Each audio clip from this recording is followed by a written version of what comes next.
It's been a long 3 years for all of us, but now COVID-19 has taken a back seat in society.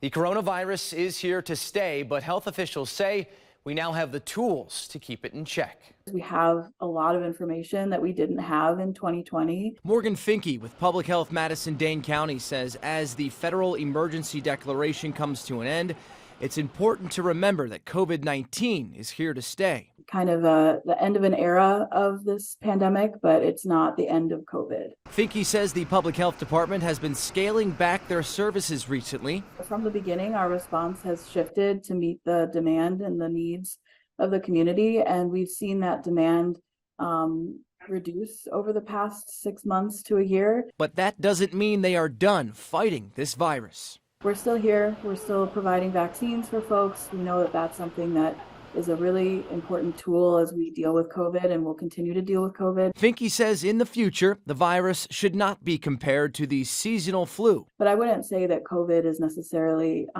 the flu in the sense of it's contained to a certain season. We may be in a better place now than we were 3 years ago, but this virus can still be dangerous. These changes don't mean that COVID is over or gone. People, again, continue to get sick and end up in the hospital, but we do know what works to protect against it. The emergency declaration also means that some access to funding for public health will come to an end. Tim Elliott, NBC 15 News.